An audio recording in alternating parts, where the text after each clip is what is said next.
أشهد أن لا إله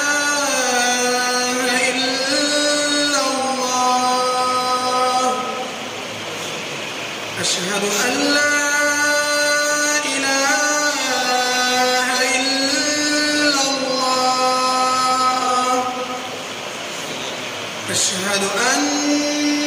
محمدًا رسول الله. أشهد أن محمدًا رسول الله. حي على الصلاة.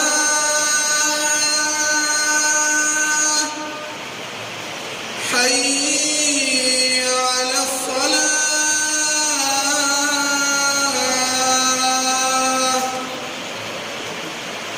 حي على الفلاح.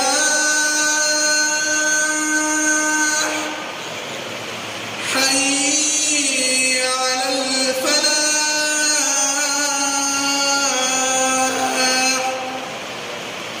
الله أكبر. الله أكبر. لا إله إلا الله. إن الحمد لله نحمده ونستعينه ونستغفره ونعوذ بالله من شرور أنفسنا ومن سيئات أعمالنا. من يهده الله فلا مضل له ومن يضلل فلا هادي له. وأشهد أن لا إله إلا الله وحده لا شريك له وأشهد أن محمدا عبده ورسوله. يا أيها الذين آمنوا اتقوا الله حق تقاته ولا تموتن إلا وأنتم مسلمون. يا أيها الناس اتقوا ربكم الذي خلقكم من نفس واحدة وخلق منها زوجها وبث منهما رجالا كثيرا ونساء. واتقوا الله الذي تساءلون به والأرحام إن الله كان عليكم رقيبا. يا أيها الذين آمنوا اتقوا الله وقولوا قولا سديدا يصلح لكم أعمالكم ويغفر لكم ذنوبكم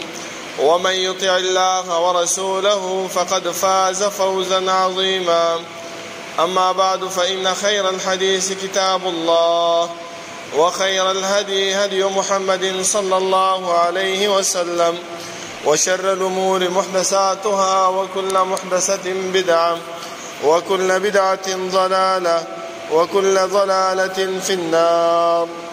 أعوذ بالله من الشيطان الرجيم. بسم الله الرحمن الرحيم.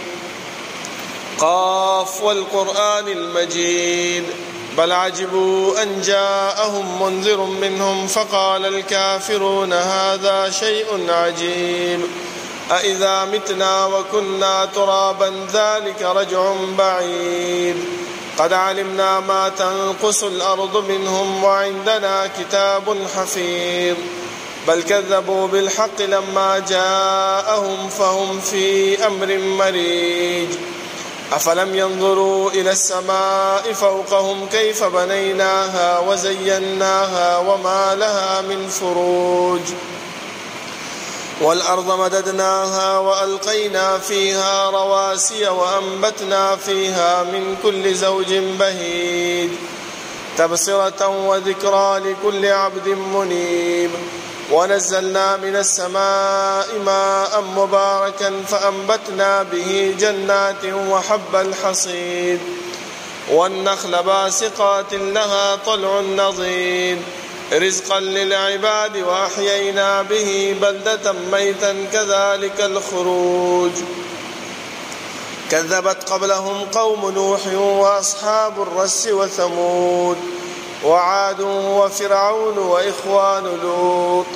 وأصحاب الأيكة وقوم تبع كل كذب الرسل فحق وعيد أفعينا بالخلق الأول بل هم في لبس من خلق جديد اللهم صل على محمد وعلى آل محمد كما صليت على إبراهيم وعلى آل إبراهيم إنك حميد مجيد. اللهم بارك على محمد وعلى آل محمد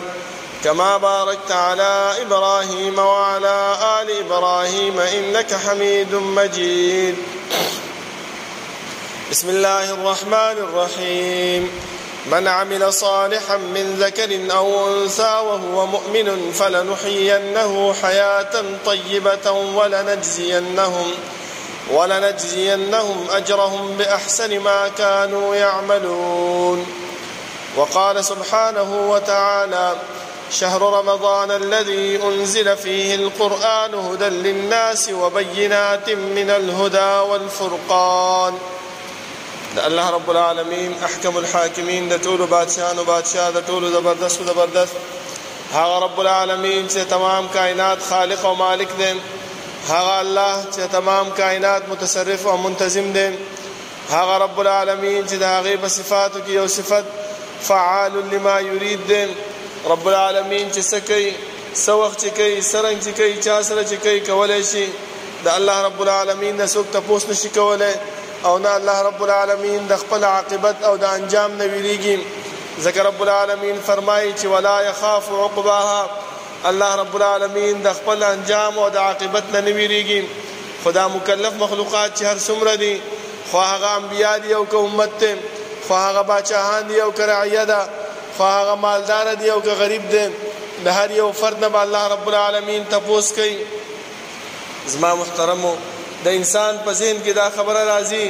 چې الله رب العالمین د انسان نه دا تپوس او دا پوښتنه کوي، نو د دې نه دا معلومیږي چې الله رب العالمین زموږ د اعمالو نه ناخبره دی. موږ چې دنیا کې کوم عمل کوو، کوم کار کوو، الله رب العالمین ته پته نشته دی او الله رب العالمین د هغې نه ناخبره دی. نه زما محترمو، بلکې الله رب العالمین دا تپوس او دا پوښتنه د دې د وجې نه کوي چې سبا دا انسان د الله رب العالمین مخې ته د خپلو اعمالو نه او د خپلو افعالو نه منکر نشي. ځکه زما محترمو، تاسو ګورئ، دا د دنیا رواج دی، د دنیا دا ماحول دی چې کله یو انسان کم جرم وکړي، یو انسان کم کار داسې غلط وکړي او په هغې کې ونیولی شي، نو دا انسان چې کله مشرانو له بوتلی شي یا عدالت ته بوتلی شي یا نور داسې محکمې ته بوتلی شي، نو دا انسان الته د خپل اعمالو د خپل د جرم نه انکار کوي. نو د دې د وجې نه الله رب العالمین دا تپوس او دا پوښتنه کوي چې سبا دا انسان خپله د خپل اعمالو نه منکر نشي. ځکه رب العالمین فرمایي چې والله ربنا ما كنا مشرکین، دا مشرک بنده چې کله الله رب العالمین مخې ته ودرولی شي او دا د جهنم عذاب او د جهنم دا اور وګوري، نو دا به هلته انکار وکړي چې الله ما په دنیا کې هیڅ قسم شرک نه دی کړی، ما خو دنیا کې د الله ستا عبادت، ستا بندګي کړې ده. نو د دې د وجې نه الله رب العالمین د دې تپوس نه علاوه موږ سره کرامن کاتبین کېنولی دي، هغه زموږ د یو خبرې هغه لیکي، سبا دغه رجسټر، دغه عملنامه موږ ته الله رب العالمین مخې ته کېږي چې انسانه دا واله تا چې دنیا کې 50 کاله، 80 کاله، 80 کاله عمر تیر کړی دی، کومه خبره چې د خولې نه راویستې ده، کم کار دی چې کړی دی، هغه ټول دې کې لیکلی شوی دی. دا انسان چې دې رجسټر ته وګوري او د ده پاڼې اړې راړې، نو دا به دا وایي چې ما لهذا الکتاب لا یغادر صغیرة ولا کبیرة الا احصاها. دا لا څنګه عملنامه ده، دا لا څنګه رجسټر دی؟ ته خو زما د دې 50 کالو، 80 کالو یو خبره هم نه ده پرېښې، بلکې ما چې څه کول، څه خبره مې کوله، که ښه خبره مې کړې ده، که غلطه خبره مې کړې ده، دا ټول د چې دی نو راګیر کړی دی او دا اوس ما ته دغه کېږي، مخامخ پرته ده. لکه نن سبا مونږ ګورو یو انسان یو مجلس جوړ وي، یو محفل جوړ وي، یو پروګرام جوړي او هغه ته دا کیمرا ولګي، موبایل کیمرا لګي یا بل کیمرا ولګي، چې بیا وروسته ګوري نو د هغې د کیمرې سترګې نه د دې هیڅ یو عمل هغه پټېږي نه زما محترمو، بلکې هغه هر څه هغه رانیسي. نو همدغه شانتې د الله رب العالمین چې کومه کیمرا لګېدلې ده، د الله رب العالمین چې کوم ریکارډینګ دی، هغې ته انسان هیڅ یو عمل کته هغه په پټه باندې کې هغه په ښکارا باندې کې هغه د الله رب العالمین د ریکارډینګ نه هغه نرستو کېږي زما محترمو د الله رب العالمین لکونو کروڑونه رحمتونه په جناب محمد رسول الله صلی الله علیه وسلم باندې چې هغه موږ ته د رب العالمین ذات او صفات د الله رب العالمین اسماء او احکام را تخودلې دي او هغه لارې او هغه طریقې هم را تخودلې دي چې د هغې نه په اجتناب سره موږ د رب العالمین د قهر او د الله رب العالمین د غضب نه بچ کیږو او داسې لارې او داسې طریقې هم را تخودلې دي چې په هغې باندې موږ عمل شروع کړو په هغې باندې موږ روان شو نو موږ د رب العالمین رضا او د هغه جنت په حاصلولی شو زما محترمو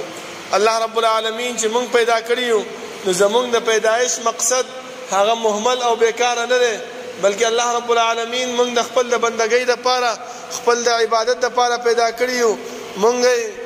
دې خبرې باندې مکلف کړي یو چې انسانه ته چې دې دنیا ته راغلی نو څه دپاره راغلی د بندګۍ دپاره ځکه الله رب العالمین آدم علیه السلام چې کله جنت نه دنیا ته راولېږلو نو اولنۍ خبرې ورته دا وکړه چې آدم علیه السلام ته خو د دنیا ته روانې خو یاد وساته دا دنیا دا د یو سامان او د فایدې اخیستلو ځای دی دلته به ته ژوند تیر کړې فایده به حاصله کړې خو یو بله خبره هم یاده کړه فإما يأتينكم مني هدى فمن تبع هدايا فلا خوف عليهم ولا هم يحزنون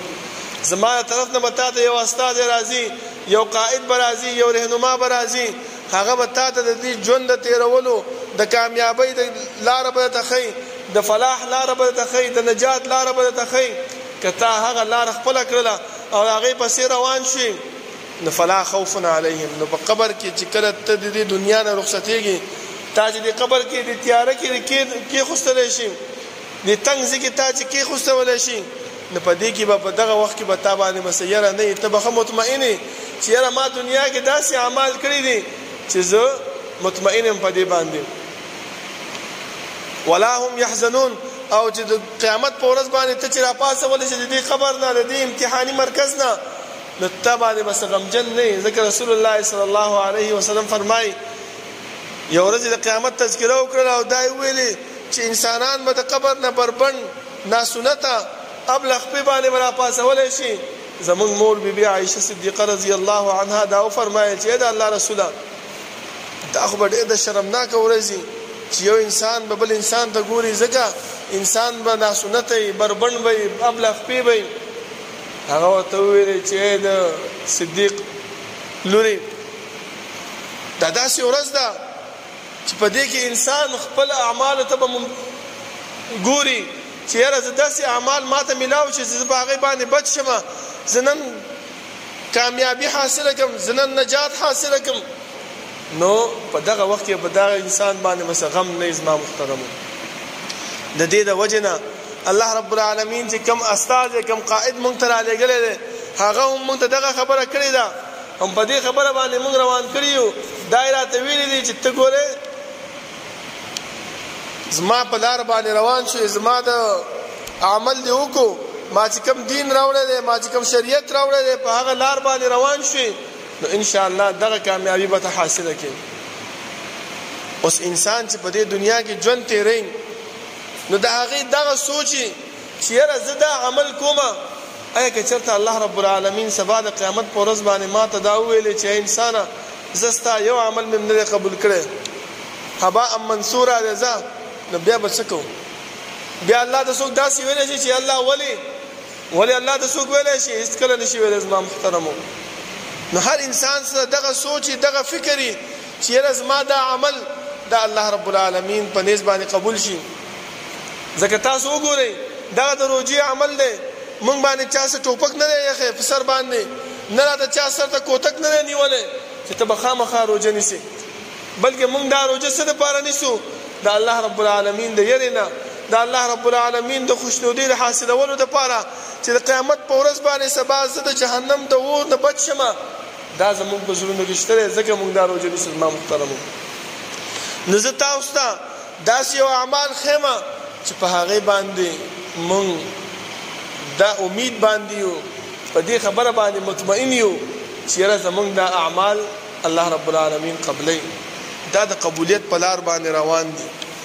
که دا عمل چا کړی وي زما محترمو نو ان شاء الله دا لږ عمل دا ګوډې ماتې عمل دا به الله رب العالمین زمون قبلې ټولو کې اول چې موږ ته الله رب العالمین ښودلی او د هغې پیغمبر صلی الله علیه وسلم موږ ته ښودلی هغه څه شی دی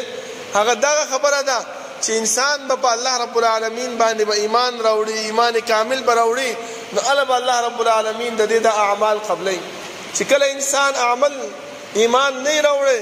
نو هغه عمل د الله په نسبت باندې قابل د قبول نه دی ځکه تاسو مشرکین مکه او مثال خپل مخې ته کېدوئ چې کله الله رب العالمین پیغمبر ورته راولېږلی او دوی د هغه پیغمبر خبره ونه منله باوجود د هغې نه دیو حجونه هم کول باوجود د هغې نه دیو کعبه هم جوړوله باوجود د هغې نه دیو د حجاجو خدمت به هم کولو هر نیک عمل به یې کولو خو الله رب العالمین د دیو هغه عمل قبول نه کړو ولې ایمان ورسره موجود نو په الله رب العالمین باندې وحدانیت موجود نو ځکه الله فرمایي من عمل صالحا من ذکر او انثى کم یو کس چې هغه نارینه دی که زنانه دی نیک عمل کوي نو څه چل به کېږي الله رب العالمین یو قید لګولی دلته یو نقطه ورسره بیانه کړې ده وهو مؤمن داسې حالت کې به دا عمل کوي دا عمل به د دې قبول وي چې هغه څه شی وي مؤمن وي چې ایمان دې ورسره موجود وي دا ایمان دې ته نه وایي چې یو انسان دا خبره په ذهن کې وساتي چې کلمه هم وایي چې لا اله الا الله محمد رسول الله او ورسره بیا په باباګانو باندې هم ګرځي ورسره په زیارتونو باندې هم ګرځي ورسره نجومیانو له هم ځي ورسره پاړوګرو له هم ځي ورسره چې دی نو په دمګرو باندې مو ایمان یې ساتلی دی ځکه رسول الله صلی الله علیه وسلم فرمایي چې من اتا عرافا څوک چې پاړوګر له نجومي له راغی وصدق به او د هغې په خبره باندې تصدیق وکړو نو رب العالمین فرمایي رسول الله صلی الله علیه وسلم د داسې انسان مبارک څه فرمایي چې داسې انسان سولې خورځي مونځ الله رب العالمین هغه نه قبلوي ولې دغه کلمه هم ویلې ده دغه په الله باندې ایمان هم راوړی دی خو ورسره څه کوي زما محترمو د الله کار د الله رب العالمین چې کوم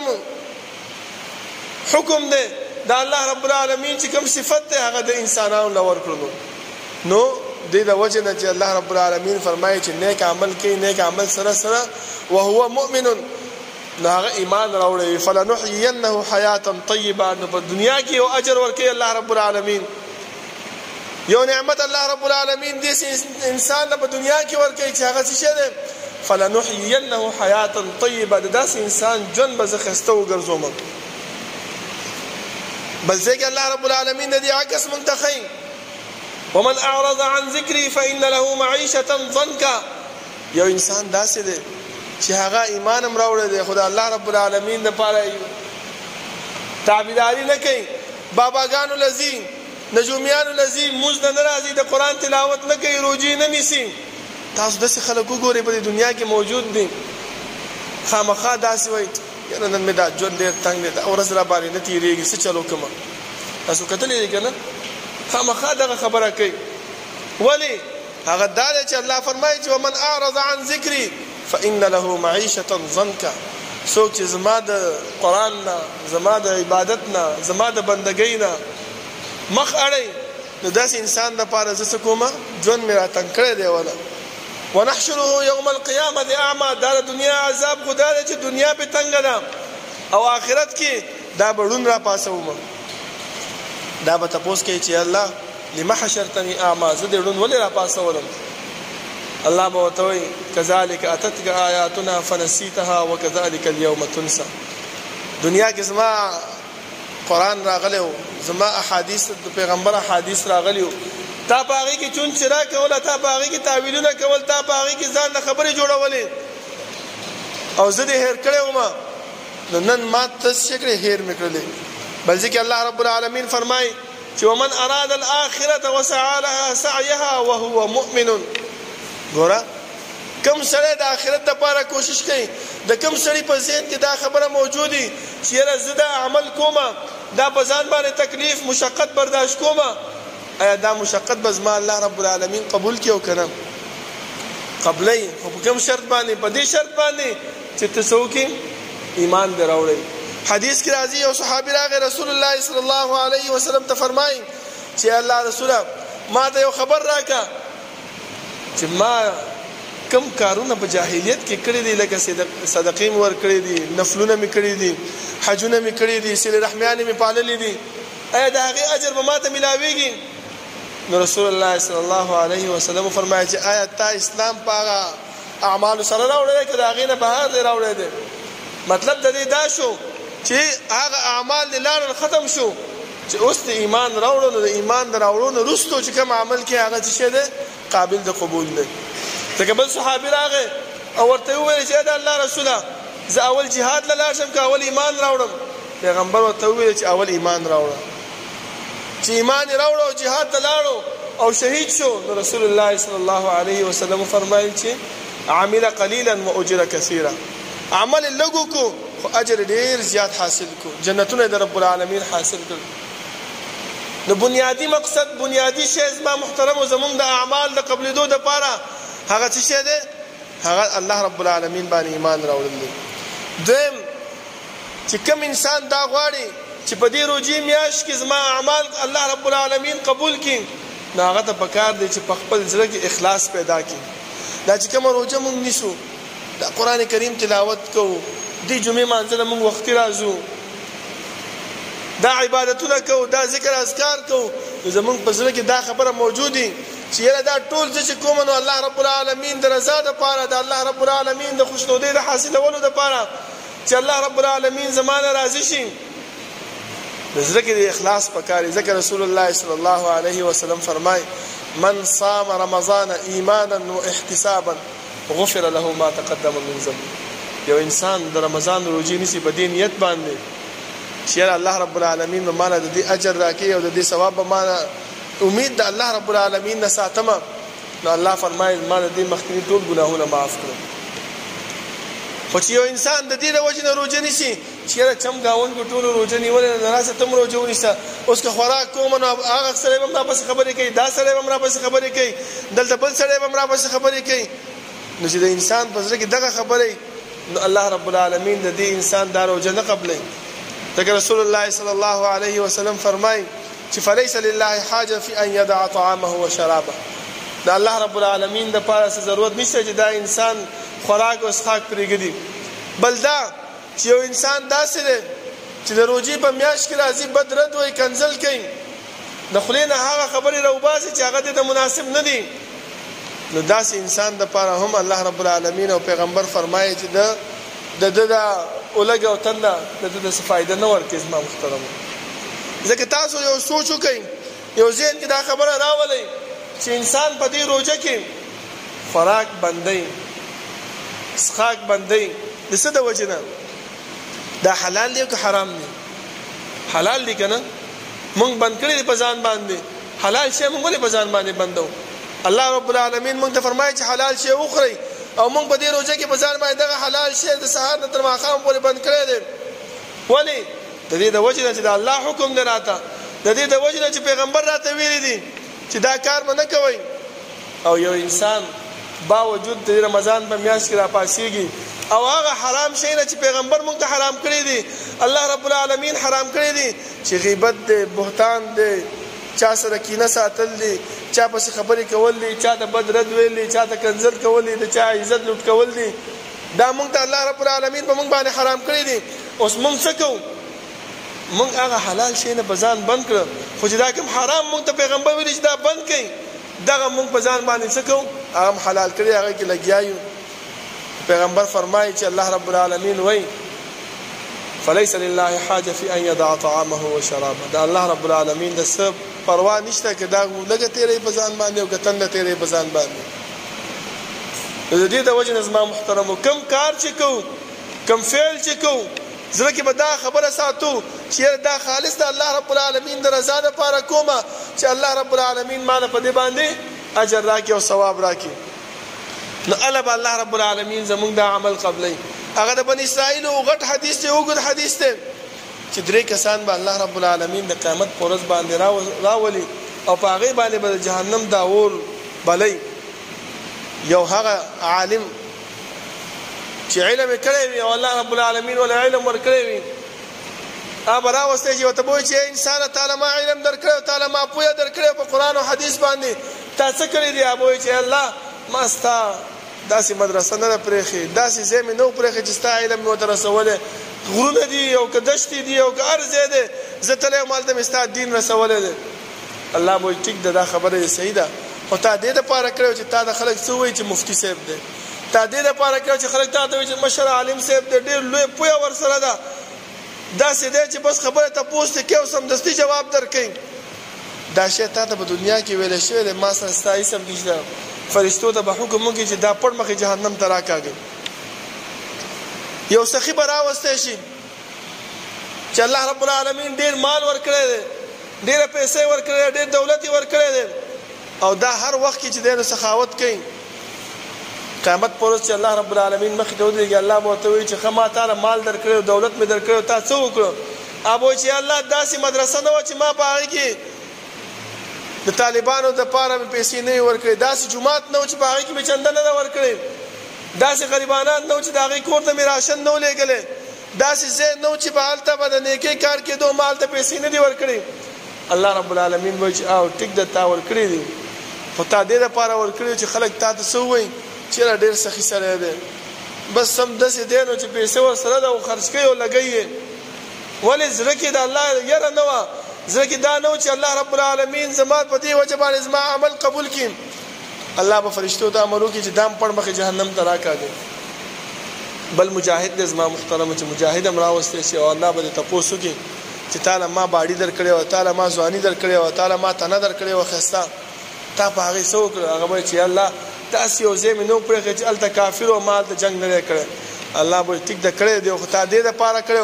چې خلک تا ته غازي ووایي خلک تا ته مجاهد وایي خلک تا ته بهادر وایي هغه تا له دنیا کې ویلې شوي دي زه ما سره دې سم نشته فرشتو ته به حکم وکړي چې دا هم پړ مخې جهنم ته راکاږي په دې درې کسانو باندې به الله جهنم اور بلوي اوس موږ د خپل ګریوان کې سوچ وکړو چې آیا زموږ دا عمل دا قابل د قبول دی او که نه دی زموږ په زړه کې اخلاص موجود دی که نه موږ چې چا له یو روپۍ ورکوو چا سره ښېګړه کوو چا سره نیکي کوو جومات ته راځو مونځ کوو د قرآن کریم تلاوت کوو د په کوم نیت باندې کوو په دې نیت کوو چې الله ماله په دې باندې اجر راکړي سبا زه د الله مخې ته ودرېږم او الله راته وایي چې ځه هر څه مې دله قبول کړي او جنت ته لاړ شه او یا په دې نیت باندې کوو چې یاره پلانې راته ګوري چې اوهو دا وایي چې دا خو دومره قرآن لولي بس 24 ګنټې چې ګوري نو بس قرآن شریف راغستی او ناست دی یا دې خبره باندې چې اوهو دا خو چې دی نه به چې ګوري مانځه باندې ولاړ دی سر باندې رومال راچولی دی نه زما محترم او خپل ځان سره په خپله سوچ پکار دی چې موږ څه چل وکړو بل زما محترمو چې کله انسان دا غواړي چې زما عمل الله رب العالمین ته قابل د قبول شي نو دې ته پکار دی چې د الله رب العالمین مینه او د الله یره خپل زړه کې کښېني ځکه الله رب العالمین فرمایي ومن الناس من يتخذ من دون الله اندادا يحبونهم كحب الله بعضې خلک داسې دي چې د الله رب العالمین نه ماسوا دا خدایان نیولې دي او د هغې سره داسې مینه کوي داسې ترې یېرېږي لکه تاسو وګورئ د باباګانو نه تاسو ورسئ یو ورځ د مقبرې له زیارت له هلته چې کوم خلک راځي هغو نه تپوس وکړي تاسو چې ورته ووایئ چې یاره دا بابا هېڅ هم نشي کولی دا ځان له مړی دی نه ستا اواز اوري نه ښه نه بد هغه تا ته څه وایي غلی شه داسې خبرې مه کوه ګورې شپې د باندې کټ اړئ داسې خبرې مه کوه ګورې کاروبار دې خرابېږي داسې خبرې مه کوه دا کار د باندې کېږي داسې خبرې مه کوه دا کار د باندې کېږي ولې د دې په زړونو کې د دې بابا هغه مینه او محبت ناسته د هغې نه هغه یره د ده په زړه کې ناسته ده الله رب العالمین فرمایي چې داسې انسان کمی د هغې عمل هم الله نه قبلوي او الله د مؤمن صفت بیانوي چې والذین آمنوا اشد حبا لله مؤمن څوک دی هغه سړی دی چې د الله رب العالمین سره ډېر سخت مینه کوونکی دی ته چې ورته ووایې چې راځه ځو فلاني ځای له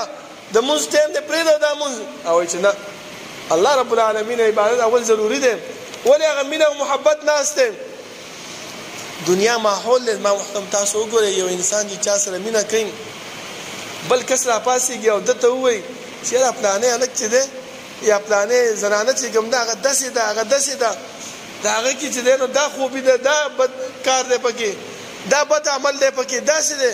دا ړوند شوی مې د هغې دپاره او کوڼ شوی مې نه د هغې بدي اوري نه د هغې پسې کومه خبره اوري خو چې څه اوري نو هغې ته به نیکۍ باندې بدلوي که بدي ورته وایي که هر څه ورته وایي هغې په نیکۍ باندې بدلوي زما محترم ولې د هغه مینه د هغه محبت هغه په زړه کې ناست دی که چېرته موږ د الله رب العالمین مینه د الله خشیت د الله ویره په خپل زړه کې کښېنو نو انشاءالله زموږ دا اعمال دا مات ګوډ عمل چې کوم موږ کوو ځان هم ستړی کړی دی په رمضان کې مو روژه نیولې ده او لږه تنده په ځان باندې برداشت کوو نو دا به الله رب العالمین زموږ قابل د قبول ګرځوي الله رب العالمین نه دعا ده چې الله رب العالمین د عمل کولو توفیق راکړي او الله رب العالمین زموږ د زړونو د ریاکاري وباسي او اخلاص ترې عادت کړي او الله رب العالمین زموږ نه هغه اعمال والي چې الله رب العالمین په هغې باندې رضا کېږي اقول قولي هذا واستغفر الله لي ولكم ولسائر المسلمين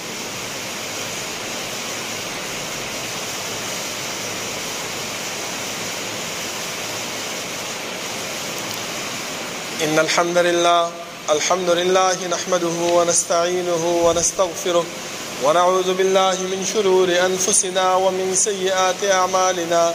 من يهده الله فلا مضل له ومن يضلل فلا هادي له وأشهد أن لا إله إلا الله وحده لا شريك له وأشهد أن محمدا عبده ورسوله يا أيها الذين آمنوا اتقوا الله حق تقاته ولا تموتن إلا وأنتم مسلمون يا أيها الناس اتقوا ربكم الذي خلقكم من نفس واحدة وخلق منها زوجها وبث منهما رجالا كثيرا ونساء واتقوا الله الذي تساءلون به والأرحام إن الله كان عليكم رقيبا يا أيها الذين آمنوا اتقوا الله وقولوا قولا سديدا يصلح لكم أعمالكم ويغفر لكم ذنوبكم ومن يطع الله ورسوله فقد فاز فوزا عظيما أما بعد فإن خير الحديث كتاب الله وخير الهدي هدي محمد صلى الله عليه وسلم وشر الأمور محدثاتها وكل محدثة بدعة وكل بدعة ضلالة وكل ضلالة في النار أعوذ بالله من الشيطان الرجيم شهر رمضان الذي أنزل فيه القرآن هدى للناس وبينات من الهدى والفرقان زما محترمو کوم انسان چې دا غواړي چې د الله رب العالمین په نیز باندې دا هغه اعمال قبول شي نو هغه کې یو عمل دا هم دی چې هغه په خپل ځان باندې دا خبره لازمه کړي چې کله شپې کټ کې سملي نه ځان سره د حساب او کتاب شروع کړي چیرې ما نن دروغ څونه ویلي دي ما چې دینو غیبت د چا کړی دی که نه دی کړی ما چې کوم دی د چا پسې بهتان تړلی دی که نه مې دی کړی چا سره کینه ساتلې ده که نه مې ده ساتلې دا عمل ځان سره پکار دی زما محترمو یا ما نیکی کار څونه کړی دی د قرآن کریم تلاوت مې څونه کړی دی د الله رب العالمین بندگی اطاعت مې څونه کړی دی دا احتساب دا عمل ځان سره کول پکار دی نو الله به الله رب العالمین د دې انسان اعمال قبل زما محترمو بل چې یو انسان په خپل خبره کې رښتینوالی راولي نو الله به د انسان دا عمل قبلیږي اوس مونږ دا ټول کارونه کوو خو یو کار مونږ پرېښی دی چې هغه څه شی دی مونږ په دې سره سره دا اعمال هم کوو ځان سره حساب هم کوو ځان سره هر څه کوو خو بیا هم شیطان راسره لګېدلی دی بل کس ته بد رد وایو د بل کس عزت لوټ کوو بل کس په دې چې کوم دی نو خبرې کوو